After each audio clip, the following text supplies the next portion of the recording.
How can we diagnose strangles? Yeah, serology, identification of the organism, yellow pus. Okay, so I'll do one thing. I'll just hide this slide. Okay, yeah, culture, a typical strangle, culture. What?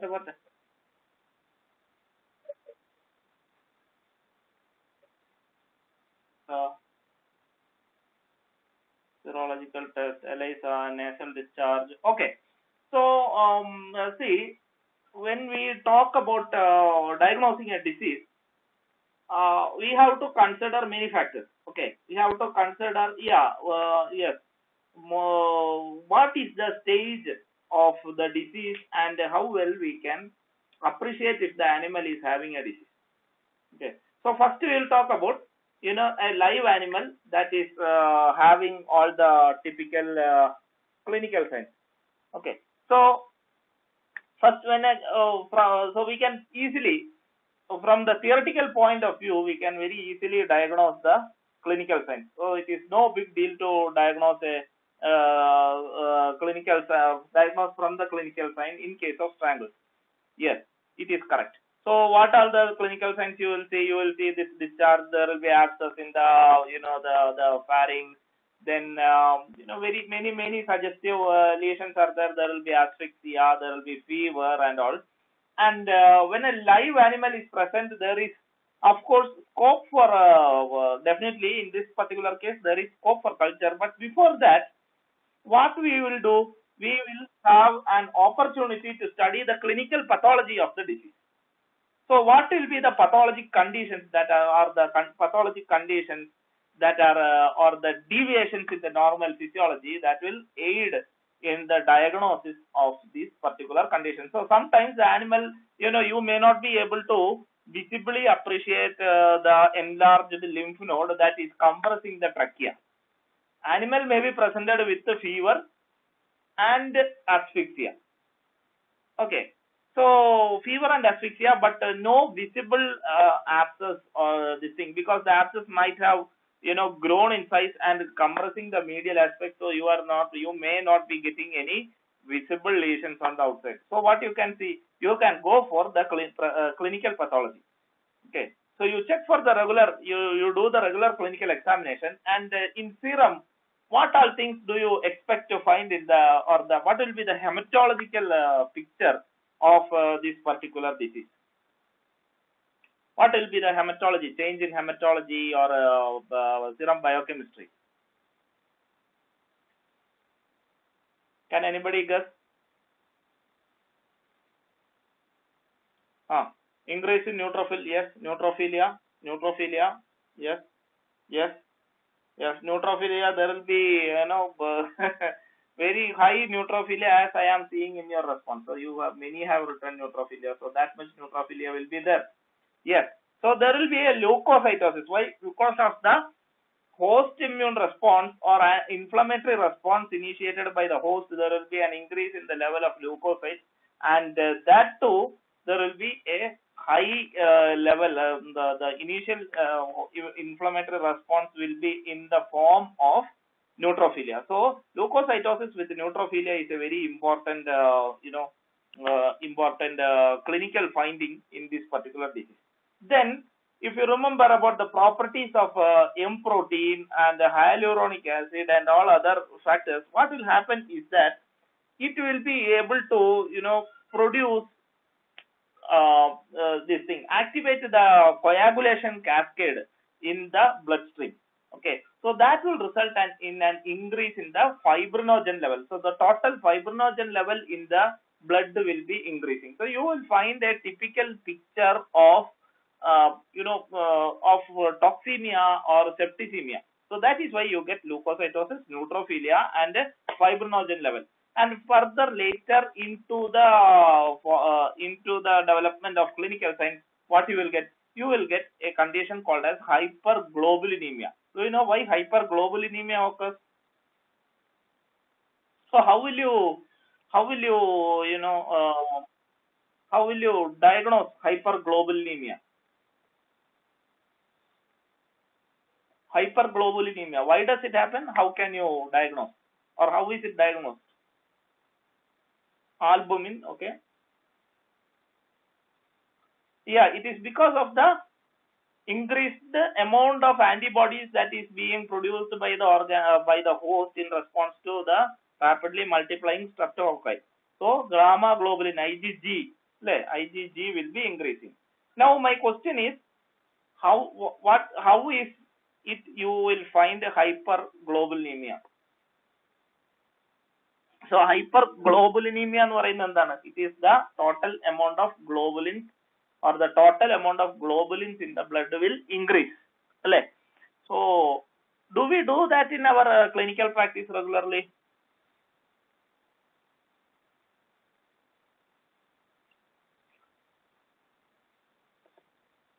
Is it done in our regular clinical practice?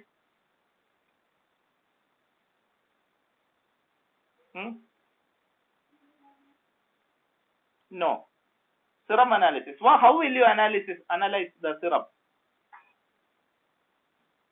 What all factors you will see? What all factors you will see?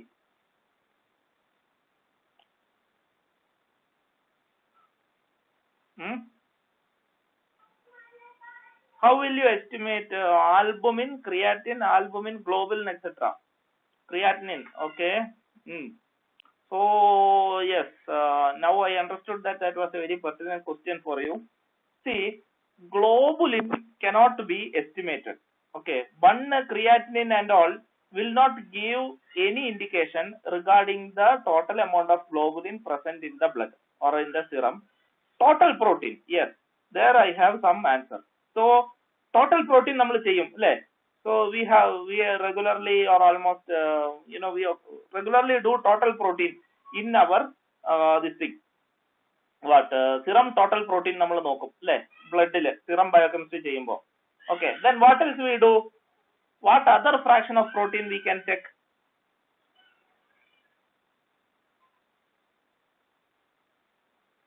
What other fractions of protein can be checked?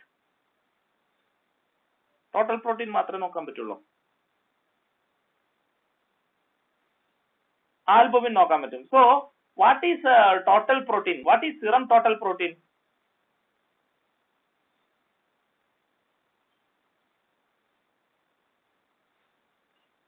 Serum total protein എന്തൊക്കെ ഉണ്ടാവും?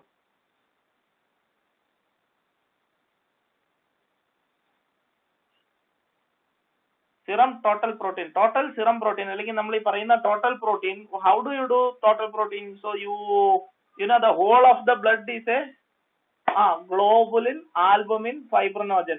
അവിടെയാണ് ചെറിയ തെറ്റ് പറ്റിയത്. It will contain only albumin and globulin. Fibrinogen എവിടെ പോയി? No fibrinogen. Why? അത് clot ചെയ്ത് പോയി. It has clotted off.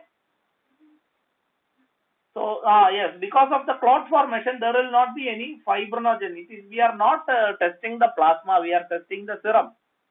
So blood has clotted, and all the cellular component and the clot formation mechanism ellam avada poi kazhinju. So only serum will have only two types of protein, that is albumin and globulin. So the total serum protein ennu parayunna endana? It is albumin and globulin. Now what you will do? You estimate the total protein, you estimate the albumin, then yes, exactly. So total protein minus albumin will give you what? Will give you total protein minus albumin will give you the total globulin. Okay, so what is the normal total protein value? Normal total protein എത്ര ഉണ്ടാവും അറിയോ?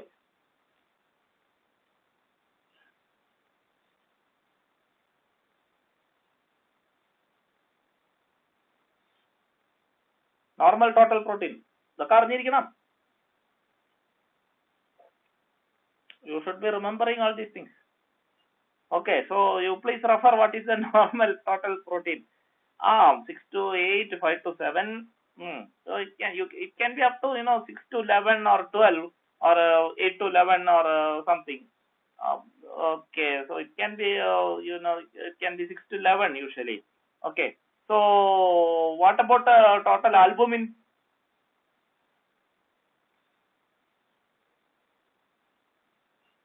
What about albumin? 3 to 5. 3 to 5. Okay.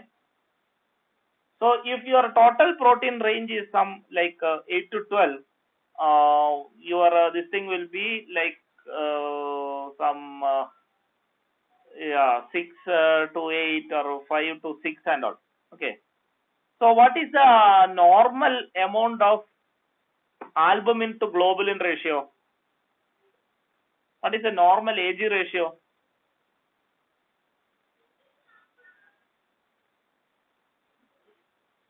Normal AG ratio? It's not 1:2. AG ratio is the albumin to globulin. So when you write as 1:2, for one albumin there should be 2 globulin. It is never like that.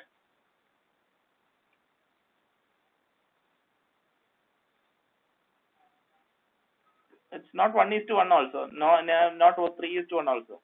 It is 3:2. This 3 is no, that is too high. 8:1 is very high. It is 3:2. Okay, 3:2. So for every 3 grams of albumin, there will be 2 grams of globulin. Okay, so it is 3:2. Okay, so 3:2. Normally the AG ratio is 3/2, and then what you will do? You will estimate the total protein, subtract and estimate the total albumin. Then subtract total albumin from total protein, and you take the ratio. And if you are finding that the ratio has gone from 3:2 to something like 2:3 or 1:1 or greater, what does that mean? That means the body is producing more globulin than albumin, or we say that the AG ratio has inverted. So that indicates hyperglobulinemia. Now, AG ratio inversion can happen in many ways. Okay, why? Because what is the site for albumin production? Albumin evidna undavunne? Yeah, it is in the liver. And what is the function of albumin? Function of why does the serum contain albumin? Yeah, mainly osmotic balance. Okay, mainly colloidal osmotic pressure maintained. Yes, so it is for osmotic balance. So suppose there is a issue with the liver, how will the AG ratio become? There is a chance for AG ratio to get inverted. So what will be the image that you get there? What will be the clinical picture or clinical pathology there? There you will find that the total protein has decreased and also the total albumin has decreased, but AG ratio has also inverted. That means the amount of globulin is relative, not absolute. We are finding that the globulin ratio has increased because it is not because of an increase in the total production of globulin, but in fact due to the reduction of albumin. But here what you will find? Here you will find that the total albumin level is normal, total protein level has increased, and AG ratio has inverted. That means there is no issue with albumin production, but there is something that has resulted in producing a large amount of immunoglobulin. Is it clear?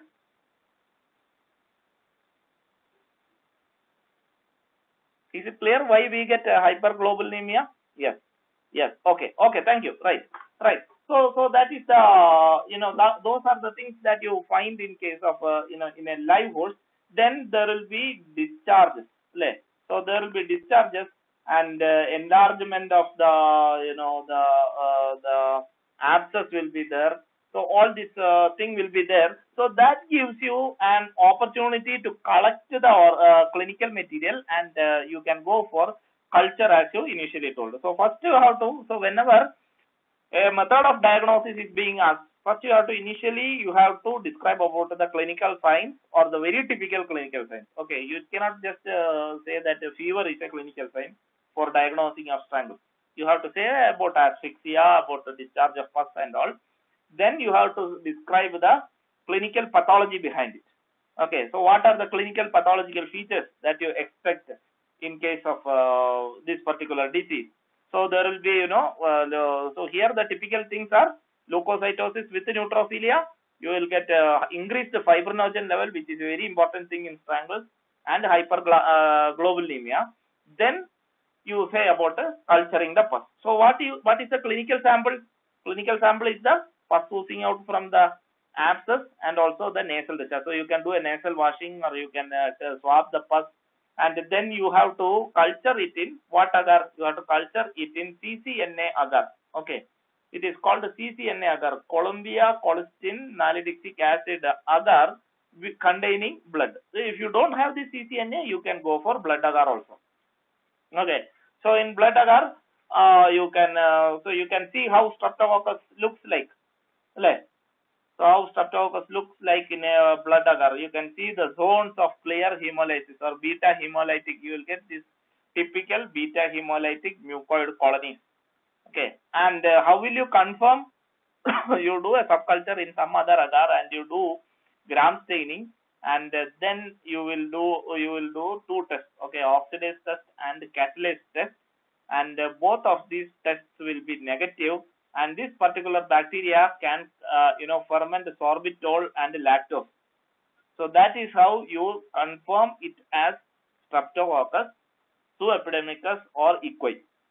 Okay, then you have to do further Lancefield grouping and all. So those are not important. You just please remember that it is a hemolytic bacteria, so you have to use blood agar for diagnosing Streptococcus equi. Okay, and it can further if you are really interested, you may remember that it can ferment sorbitol and lactose.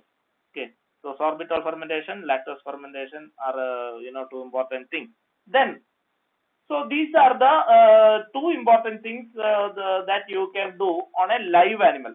Okay, live animal with all the clinical pictures. You can go for clinical pathology, you can go for aspiration of the pus, and you can do the culture and confirm the organism. Now we will talk about conditions. So in the last class, if you remember, there are many animals that can recover from the infection and remain as carriers. Okay, there you are the culture you may get you may not get growth in the culture always.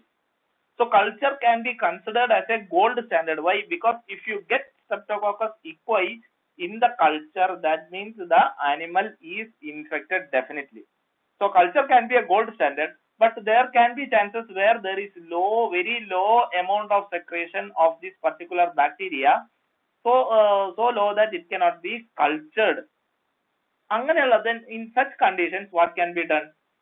You have to go for what? Yes, you have to go for molecular based diagnosis. So what is the advantage of molecular based diagnosis? ELISA is an option. But still better will be to go for a molecular based diagnosis. So what is the advantage of doing a PCR or a molecular diagnosis? You are yes, very small. No. PCR is to diagnose. What does PCR do? What does it detect? It's not antibody. PCR വെച്ച് എന്താ diagnose ചെയ്യാൻ പറ്റുക? Not antigen also. Billion copies. DNA. Yes. Yeah. So PCR എന്ന് പറയുന്ന സാധനം, PCR is used to detect the presence of nucleic acid. Okay, it does not detect antigen, it does not detect antibody. Okay, you please remember that. So antibody nu parayunnathu means maybe she indicated thought about ELISA, but definitely not antigen. Okay, because you should not be confused that antigen and the presence of bacteria or presence of nucleic acid and presence of bacteria, everything is same. Okay, so the PCR will detect only the presence of nucleic acid, and even in minute quantity it will detect. So that is the advantage and disadvantage of PCR. Okay, നമ്മളതിപ്പോ എന്തെങ്കിലും diagnosis ചോദിച്ചു കഴിഞ്ഞാൽ, ഏതെങ്കിലും ഡിസീസിന്റെ diagnosis ചോദിച്ചു കഴിഞ്ഞാൽ നമുക്കറിയില്ല എന്നുണ്ടെങ്കിൽ നമ്മൾ ഉടനെ വി വിൽ സേ PCR, അല്ലേ? So the easy method of answering is just to say PCR, because for all disease PCR can be used as diagnosis. But problem is that it will detect the nucleic acid if it is present. If and when wherever it is present, it will detect. But there is no guarantee that this nucleic acid is from a bacteria that is live and replicating. Okay, do you understand? So that means the test is very sensitive and it is not very specific for the particular disease. It may be specific for Streptococcus aureus, Streptococcus equi, but it is not specific for strangles. ഒരു കാലത്തും PCR is never going to be a specific test for any disease. So in our this ongoing epidemic also, you can see that many people after recovery also they may become PCR positive. They may have a disease, they might have developed the disease, they might have recovered from the disease. Even then, they may be PCR positive. Why does that happen? Sometimes replication defective viruses body excrete. So only those people will be only excreting the viral RNA or mRNA from the virus that contains this specific portion where it is amplified. അതുകൊണ്ട് nucleic acid detection, you cannot say that it is any gold standard. Okay, very occasionally or very few situations only nucleic acid detection becomes a a standard test for diagnosis. It is a rapid test, it is a very sensitive test, so that is why we use it. Is very easy to to standardize and all. Otherwise there are many limitations, so you should keep in mind that PCR will never tell you that the bacteria is a living bacteria capable of causing the disease or a dead bacteria, or the bacteria might have been contaminated or it might have been accidentally got into the animal at the time of diagnosis. So PCR is definitely a diagnostic test, but it is very sensitive and it cannot differentiate between a dead or live bacteria. And can you guess which this thing is gene for which which gene is being detected in case of strangles? Which streptococcal gene is detected for strangles? Can anybody guess?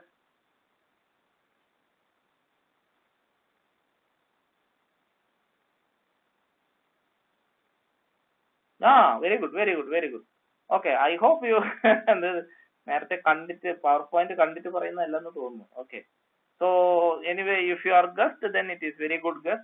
If you have seen, that shows that you have a very good observation. Anyway, both ways it is good. So we try to detect the presence of M protein. Okay, so we try to detect the presence of M protein, and so the problem is, again, it is a very very sensitive test, and interpretation of the test is very is to be done cautiously. So gene coding M protein is done. Again, there are chances for false negative also with the PCR. Okay, so these are very rare chances, but there are chances of false negative because there can be DNA polymerase inhibitors in pus or in the clinical material. So pus and the other clinical materials generally occasionally they will have DNA polymerase inhibitors that will inhibit the polymerase, and that can result in a false negative test also. Okay, then for serology, so when will we apply serology? When will we apply serology?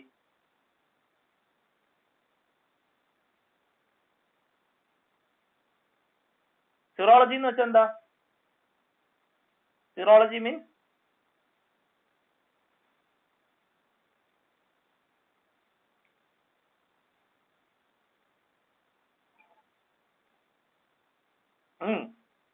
antibody detection. Yes. Hyperimmune reaction. No. Hyperimmune reaction, we cannot detect a hyperimmune reaction using serology, or serology is not used for hyperimmune reaction. Not for hyperimmune reaction. It is the detection of antibodies, or the detection, the tests that are done to detect the evidence of infection are called serological tests. Okay, so there the clinical material is serum, and what will serum contain? Serum will contain antibodies specific to any particular disease. Okay, so that is known as serology, and I hope you know that there are many type of serological reactions. Okay, there can be precipitation reaction, there can be agglutination reaction, and of course hypersensitive reaction. It's not hyperimmune reaction, there can be hypersensitive reaction.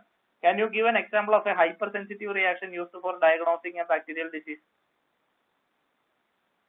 TB, yes, yes.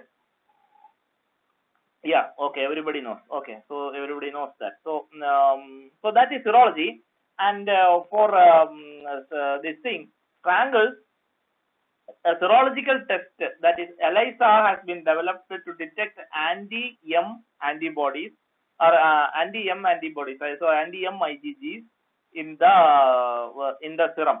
So what will that give? The presence of anti-M antibody in the serum of a host will indicate what?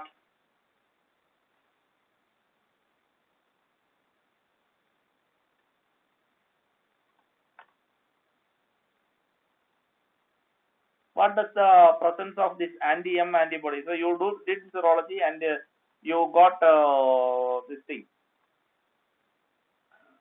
Presence of M protein, recent infection. Very good, very good. Porta. Primary immune reaction. Okay. So you remember the last class. Very good.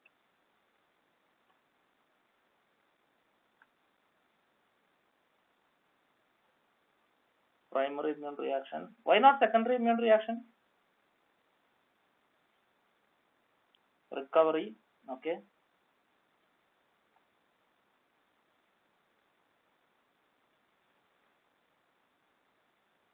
Okay, so see, whenever serology is applied, serology is not applied to diagnose. Serology means in strict sense the antibody detection. So same serology can be used for diagnosing antigen also, but serology in the sense of antibody detection can be done only to detect the evidence for an infection. So the it will say, the serological test will say that the animal had an infection. Adana namakku adinu kittunna information.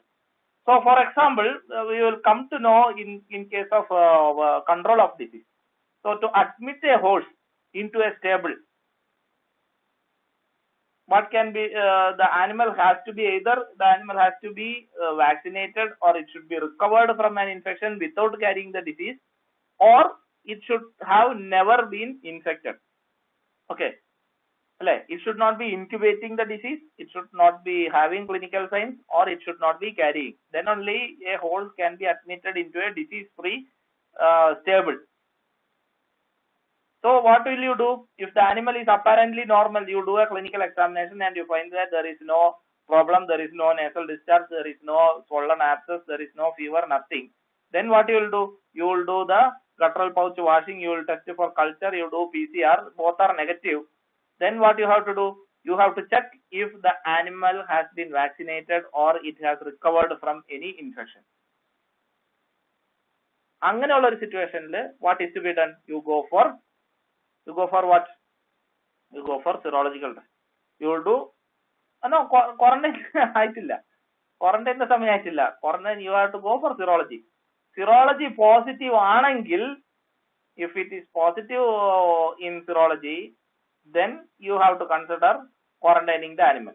Okay, so you have to, if it is positive, then that means antibody in the culture is negative, then you have to do another culture in 7 days. So if you get 2 negative cultures, then that means the animal is recovered from the infection. Okay, so that is the importance of serology. Anyway, we'll tell or discuss in detail about application of this serology later in control. So anti-M IgG is detected, and an ELISA has been developed and it is used also. Okay. What about a dead horse? What about a dead horse? How will you diagnose this disease in a dead horse? So post-mortem lesion.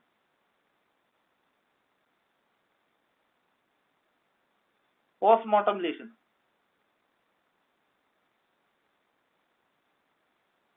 What are the signs or lesions that you expect?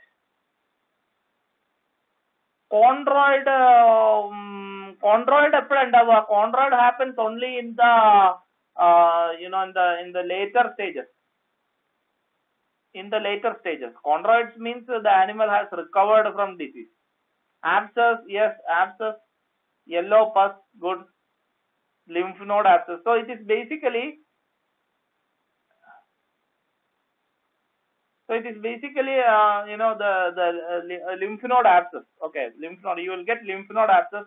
Then other complications like bronchial pneumonia. Then there is this thing of guttural pouch, not guttural pouch thing, the purpura hemorrhagica, ecchymosis of muscle. Okay, all these things. So you can relate with the clinical sense. So there will be abscess, there will be abscessation of lymph node. Then there that can be because of this bronchial pneumonia, aspiration pneumonia, and all these things. So there are then if it is because of complications, there will be evidence of purpura hemorrhagica like ecchymosis in muscles. Myocarditis will be there, glomerular nephritis will be there, and this abscesses if present, it will be oozing out this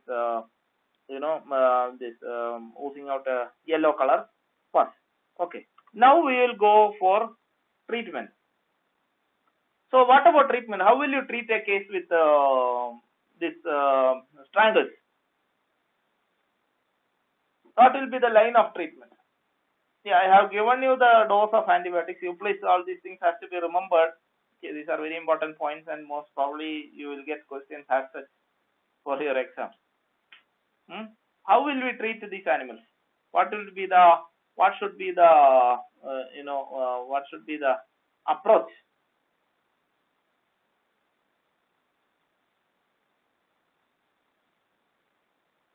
Antibiotics, yes, very good. So first thing is that you have to treat for the this thing abscess. Okay. So if it is drainable, you have to drain the abscess. Okay, you have to drain the abscess and give antibiotics. So you can go for penicillin, tetracycline, sulfa trimethoprim, etc. And you see, sulfa is again, you can see that the sulfa is given, but generally sulfa is not advised in case of if there is any infection with the pus. Yes, good. So any infection with the pus, it is not advised, and sulfa should be considered if and only if you do not get penicillin to treat. Okay, so penicillin means you can go for penicillin G sodium, procaine penicillin, even amoxicillin clavulanate can be up to amoxicillin cloxacillin can be tried, but if nothing is available, then the next chance is to go for tetracycline. If tetracycline is also not available, then penicillin is given. Okay, so that tetracycline 6.6 mg per kg BID. So penicillin 15 to sulfa TMP 15 to 30, and aminoglycosides and the fluoroquinolones are not recommended in these conditions because again because of pus only.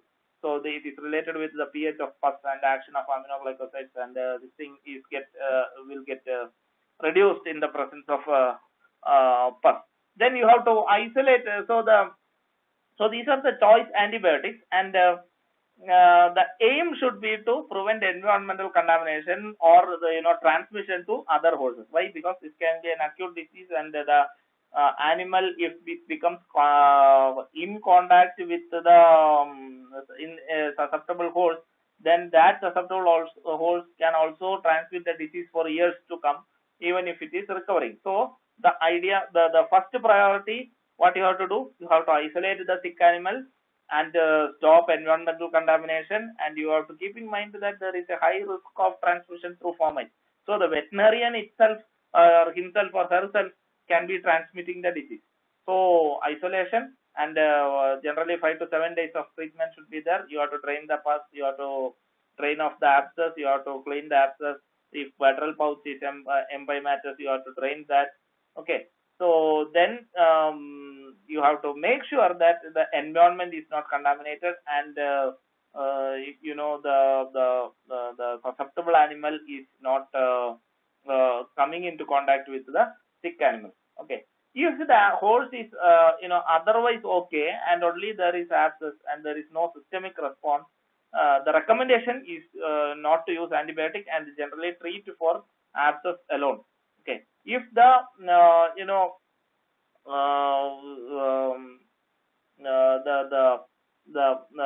retropharyngeal, or if the condition is serious, okay, with severe clinical signs, and you have a very severe clinical signs, and the retropharyngeal is abscessated, the unreachable areas are having abscess, then definitely antibiotics are needed. Otherwise, if only abscess and no much clinical signs and all, then only treating for the abscess is sufficient. Okay. So metastatic abscess along, you also you have to go for a very prolonged treatment. Okay. So because you will not be able to track the line of abscess, so you have to do a prolonged treatment there. Then for guttural pouch empyema, you have to open the guttural pouch, you have to flush the guttural pouch, and you have to go for treatment. Then antibiotics are given for in contact animals. Okay, so for antibiotics are given for in contact animals only if there is fever. So these are because why we are not giving antibiotics for an animal without clinical signs, or in contact animal without clinical signs. These are all because these are the prudent use of antibiotics. Okay, so we tend to use antibiotics in all the situations, but even if a person comes with or a dog comes with fever or edema, we tend to give some antibiotic for our peace of mind. But generally, unless you have an evidence of systemic involvement, or if that you are sure that the treatment cannot be done without a systemic antibiotic, then you should not use antibiotics. Okay, so only if you have okay, I'm getting a doubt. So how do we know that metastasis has occurred or not? The toxemia will be very severe, and see there will be multiple abscesses developing along the lymphatic tract in case of metastatic abscesses. Okay, so lymphatic tract in the kuda, you will see that here and there abscesses are being developed on one or two sides of the body. So once you find that, you should safely assume that the abscess is spreading all over the lymphatics inside the body also. Is it clear, sir?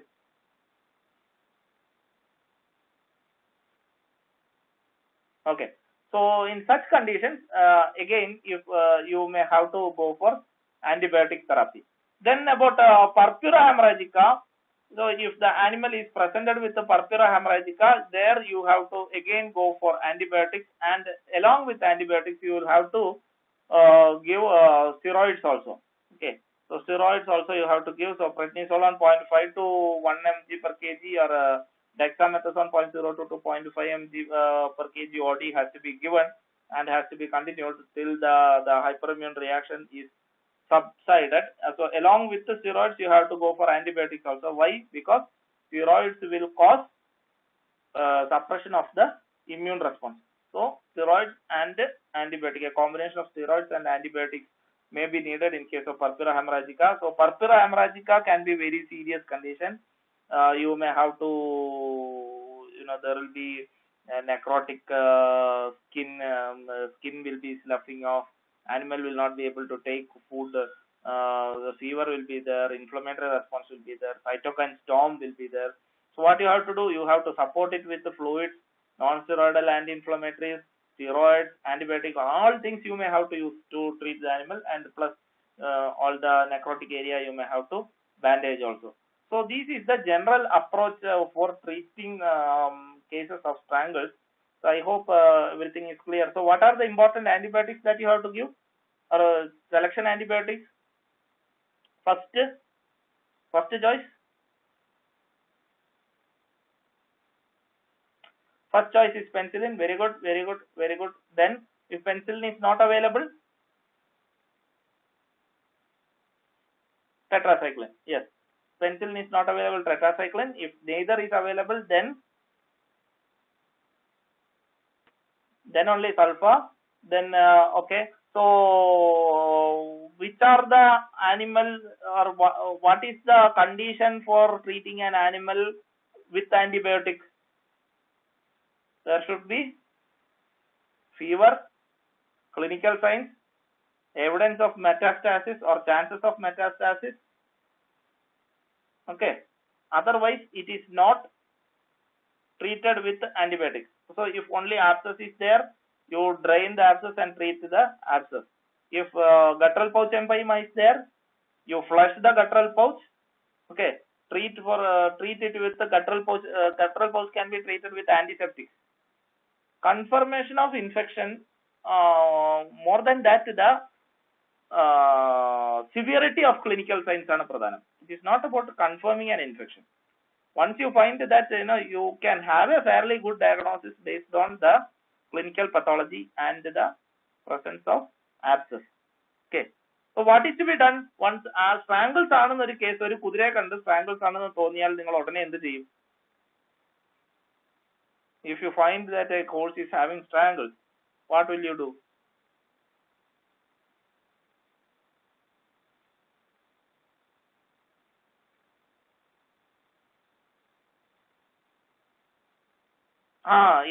Is it isolation or draining the pus?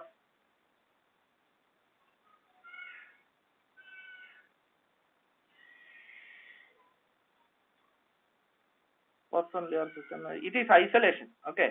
First you have to isolate. ആ കണ്ട അവിടെ തന്നെ നമ്മൾ land ചെയ്യുക അല്ലെങ്കിൽ പോക്ക് ചെയ്ത് access വല്ലതും ആണോ എന്ന് നോക്കിക്കഴിഞ്ഞാൽ there is chance for environmental contamination, or അതിനേക്കാൾ പ്രധാനം it is fomite transmission. Environmental contamination, if you clean the place and keep the area free from horses from coming to that area, it is fine. Okay, 3 or 4 days the bacteria will die, but there is chance for fomite borne transmission. So first you have to isolate the animal, then you consider the treatment options. So if it is having fever and all, you go for antibiotics. Otherwise, simply drain the pus, treat for abscesses. Okay, treat for abscesses. Okay, so that is the basic thing. Then as the animal, whether pain meds are required, again pain medicine as per the condition of the abscess. Okay, so if you feel that the abscess is very big but the animal is okay, then maybe you can give pain medicine. Okay, means if the animal is taking food, see, there is no problem in giving anti-inflammatory drugs. It is all about the prudent use of antibiotics. Anti-inflammatories, you simply consider the welfare of the animal. You consider the welfare of the animal. If it is having difficulty, if it is having asphyxia, if it is having signs of pain, there is no issue. You can definitely give pain medicine or NSAID. Okay. Intubation for asphyxiation is not a good idea in strangles. Why? Because you are going to insert the tube and the tube may poke the enlarged lymph node and it will in turn drain the abscess. So along with your intubating thing, it will take the pus to the trachea and you will get necrotic this thing. So better you find a solution to lance the abscess, you drain the abscess, then treat, then normally the animal will start breathing normally. Okay. So once you start all these things, then so you have isolated, you have started treatment. Suppose 3-4 animals are there, 1 or 2 are showing further complications. Then you look for the possibility of developing purpura hemorrhagica as a part of strangles. Okay. അങ്ങനെയുള്ള animalsine you may have to start what? You may have to, suppose you are getting നേരത്തെ കണ്ടതുപോലത്തെ mouthil lesion, oral ulcers, or edema on the foot, or swelling on the foot, difficulty in urination and all. What you have to do? You have to start steroids along with antibiotics. Okay. Then if you are sure that steroids you have to start prednisolone or Dexa Then along with steroids, definitely you have to go for antibiotics. Maybe you are not treated with antibiotics because only there was pus, but it is showing signs of purpura, then steroids plus antibiotics is a must. Okay, there again you can use and the choice of antibiotics is the same as what we said initially. Then steroids allade pinne endokya kodukka antibiotic allade purpura hemorrhagic ഒക്കെ there you have to give, definitely you have to give NSAIDs. Okay, anti-inflammatory. Then what? Then you have to give fluids. Okay, fluids. Why? Because there will be difficulty in eating, so you have to give fluids and other supportives. Okay, and the necrotic things should be bandaged and all. Okay, so that is the clinical signs and the treatment. Can you all wait for some more time so that I can finish the prevention and control also? So it's almost 10 o'clock. NSAID plus corticosteroid, no problem. How long it will take to cure?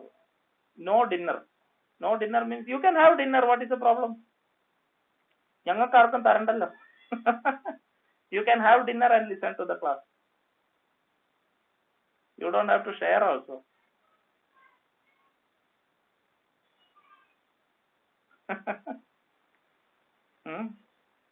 So can you wait for maybe another half an hour? Is it okay? Half an hour venda, some 20 minutes. Otherwise for this 20 minutes we'll have to do another class. Anything is fine for me. If I get a confirmation, I will continue. Okay, right. So I can continue. Thank you guys. Alright, so I'll just so prevention and control, I'll just say 1, 2, 3. So only 3 more slides. Okay, so just 3 more slides. Please bear with me. Okay, right. So coming to prevention and control. Prevention and control again. What are the principles? So you have to you have to understand the strategies on how to prevent and control the disease. Okay, so that is important. So there can be 2 approaches in controlling strangles in a population. Now when we are talking about the prevention and control of strangles, our aim should be, you should understand how the horse management system works. Okay, so the horse management system, it is not a farm, it is rather a stud farm or a stable. So I'll be using the term stable. That will indicate that where lot of number of horses are there. It can be for racing, it can be for breeding, whatever. So what happens is that horse management facility is a very costly affair. So if a community if a group of people are having horses, they may not be keeping their horses at their house, but they will be bringing these horses at a stable. It will be just like many of you are coming and staying in a hostel. Okay, so when you are coming and staying in a hostel, then that opens up the chance for spread of strangles through contact and all. Okay, so there can be 2 types of stables. It can be either closed stable or open stable. So a closed stable means a very wealthy person or a wealthy association or a wealthy facility is having some 50 or 100 horses, and they will not permit entry of any horses. Okay, so you cannot take your horse and tie it up there because you don't have space in your house. So that is known as a closed stable. Okay, so there your no outside horse is permitted. Or it can be a training yard or as I told you, an open setup where you are forced to let in horses from outside. Okay, so there is a issue of biosecurity of the horses that are already staying, or those that are coming in from outside. So depending upon the closed stable, or if it is a closed stable or open stable, your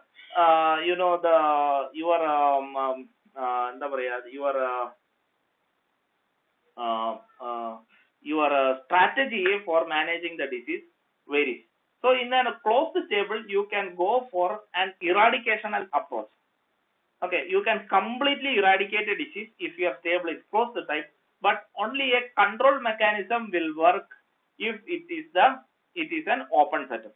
So for closed table, you can do many things. Okay, so always the source of infection is an infected host.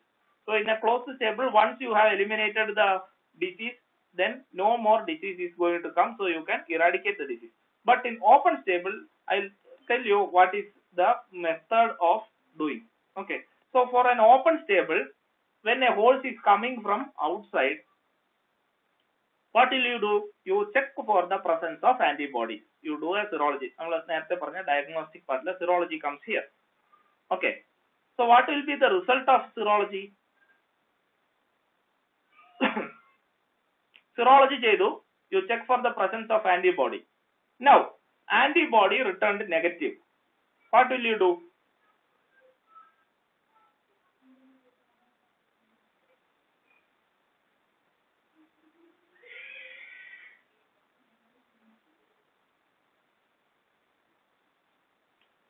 One more test to confirm is not needed, because one more test also it will be it is negative. It is negative. No antibody. Admitted, simply directly you can admit. Why? Because it indicates that the animal has never been infected with the strangle, or maybe it was infected some 3 or 5 years back and there is no detectable antibody. അപ്പോൾ എന്താണ് നമ്മുടെ ഷെഡിനകത്ത് there is no strangles, so you can safely admit the host. It is not infected, it is not recently infected, there is no problem, so you admit the host. Okay, now what if your result came with a very low titer or an ambiguous result? The false negative illa, we are testing it from an authorized agency. See, there is no, ഈ കൊറോണയ്ക്ക് ഇപ്പോൾ false negative എന്നും പറഞ്ഞിരിക്കാൻ പറ്റുമോ? ഇല്ല. Positive ആണെങ്കിൽ positive, negative ആണെങ്കിൽ negative. Why? Because we do it in an accredited facility. Okay, so നമ്മൾ ഈ negative means it is negative, positive means positive. We are talking about a legal writing. Okay, അപ്പോൾ നമ്മളിപ്പോ antibody test ചെയ്യുമ്പോൾ നമ്മൾ ലാബിൽ ചെയ്യുമ്പോൾ we do it some 2 or 3 times from the same sample. Okay, so 2 or 3 you take the average of 2 or 3 result and then you give the final result. അങ്ങനെയാണ്. So you do the same serum, you do 2 or 3 tests, both are negative, means you can give negative. Right? Your lab will be, you do these tests in an accredited lab. Okay, so there is no issue of false negative. But there can be issue of an ambiguous reaction. The titer, you got some titer, but it is very low. Okay, you got a very low antibody titer. What you will do? Quarantine. Okay, 7 days isolation. Okay. See, you are not even then you are not. Will you admit or will you not admit, or will you do any other thing?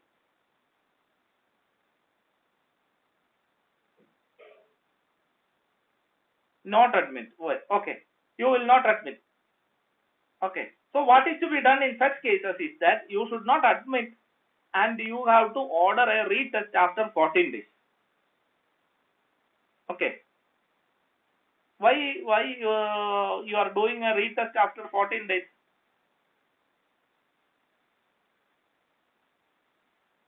Because after 14 days, so the antibody level is very low. So after 14 days, you will see that if the antibody level is increasing or not. If the antibody level is increasing, that means what? That means the animal is incubating or the infection is recent and there is a risk of it being carrier. If it drops down to 0, then fine. If it is remaining same, that means the infection is a very old infection. Okay, so that is what you have to do for an ambiguous test. Is it clear? So in an ambiguous test, you have to, what if it is just reducing? Just reducing, then we will consider it as positive. Okay, if you got two subsequent ambiguous reaction, it is better to, you know, err on the safe side. So we will just simply consider it as positive. So what if it becomes positive? So you got the presence of antibody. Next in the you have to collect the vaccination history. Yeah, you are not talking about treatment. Treatment കഴിഞ്ഞു. Now it is only prevention and control. Reject. It is only prevention and control. Okay. So treatment part is over. So you have to check if the animal is vaccinated. If the animal is not vaccinated, what you have to do? You have to collect the nasal wash or tracheal wash. I mean guttural pouch wash, and go for PCR or culture. Okay. Yeah, exactly. So PCR or culture. What if the culture is negative?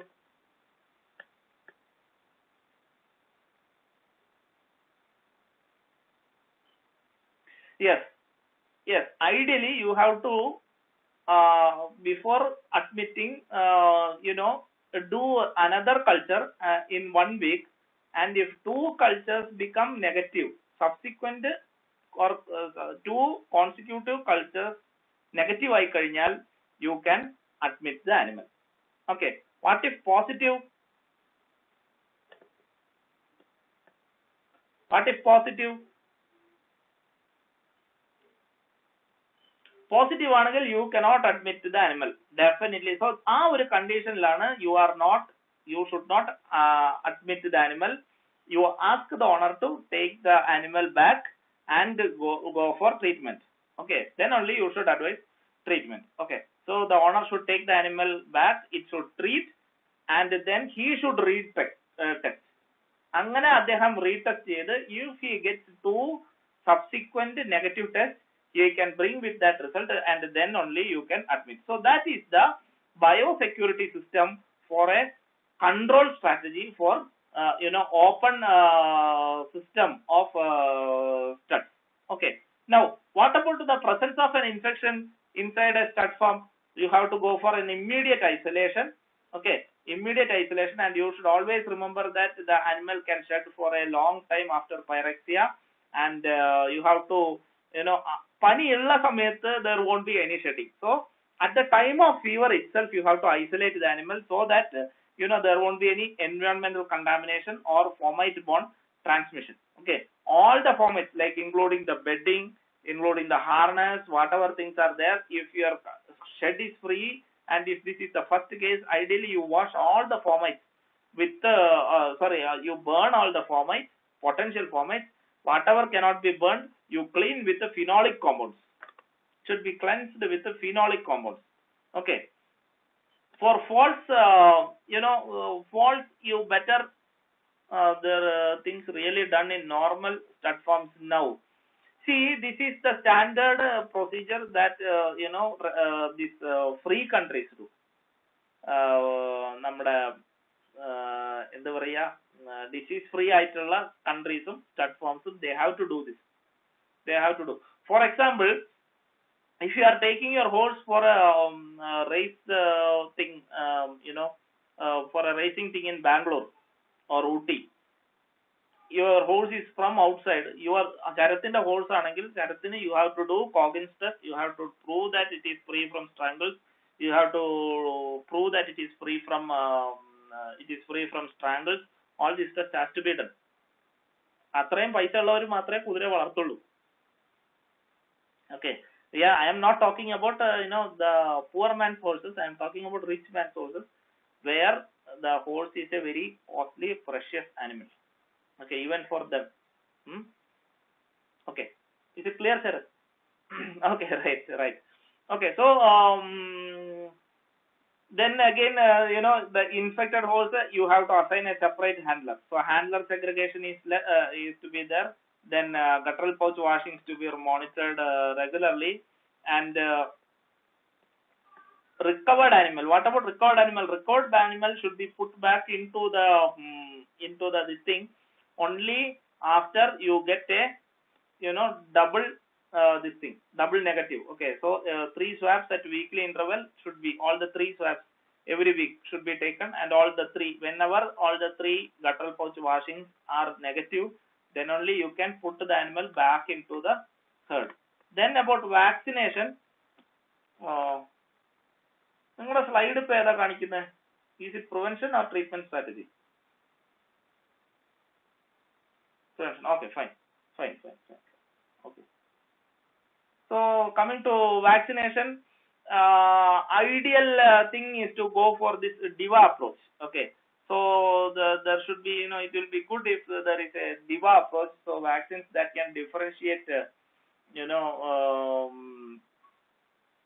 between infected and carriers. It is not it is not very happening in case of strangles. So the problem is that vaccination can interfere with the detection of carriers. നേരത്തെ പറഞ്ഞല്ലോ, the presence of antibodies can be confused if it is the animal, the infection, or if it is carriers. Then you have you have to first screen the animal. So for a stud farm, the person has to weigh the pros and cons. So if it is going to be a burden that the animal is vaccinated, you have antibody, and you should not be in a situation where you cannot determine if the animal has recovered or it is because of vaccine. So a lot of thinking goes when a vaccination thing is implemented for horses in a stud farm. Okay, so vaccines are there. So the original thing was the live attenuated vaccine. Okay, live attenuated vaccine for Streptococcus was there, and it is done as a submucosal submucosal vaccine. But the problem is that it causes clinical effects. So there is a risk of morbidity, and but the advantage is that being a live attenuated vaccine, it can be given in face of an outbreak. So whenever there is an outbreak in a stud farm, to control further infection, you can go for this live attenuated vaccine. But you should keep in mind that it will not provide 100% protection from the infection, and the animal may develop some forms of clinical signs also. So the current thing is to use a purified protein vaccine. Okay, it is called as an M protein vaccine. So the intention is to develop anti-M antibodies. So it is safe, but the problem is that being a subunit vaccine, you have to go for multiple injections. 2-3 injections you have to give. So that is regarding vaccine. So about this M protein vaccine, you have to give 3 injections. Okay, once a week, and the booster is to be given every 6 weeks. Every 6 months. So annually 2 vaccines. So initial injection, 2 boosters. Every 6 months you have to revaccinate the animal, and it is given only in high risk animals. So the animals that are certified to be free from infection, very susceptible, there is chance for contact with other animals, then only the M protein vaccine is given. And pregnant mares are vaccinated again at 4 to 6 weeks of gestation. Advantage is that there will be a cholesterol antibody. There will be high amount of cholesterol antibody, and the mare, the foal will be protected for at least 2 to 3 months of age. Then these are about M protein vaccine and all. Then about the site of infection, site of injection is another problem. When you give an IM injection of this thing, it is not given at the cervical region as we give in cows and all. Why? Because there will be a tissue reaction, and that tissue reaction will cause the animal, may cause severe pain for the animal, and it will not. See, the horses are very sensitive animals. Okay, and the animal may not be able to lower its head for feeding. So that is why pectoral muscles are used. So the pectoral muscles are used for vaccination of horses. So the vaccine again, these are not 100% foolproof vaccines. So you cannot, this strangles is a very common disease. Whatever you do, it's like mastitis in cattle. So if you are not, following 100% biosecurity, you are if you have a stud farm, definitely you are managing a stud farm, definitely you are going to get horses with abscess in the neck, runny noses and all. So vaccination is not a major preference, but environmental sanitation and biosecurity is more important when it comes to strangles. So that concludes our yeah, that concludes our session. So thank you all for your patient listening, and so those who are gone, please convey that it is okay to go, because I have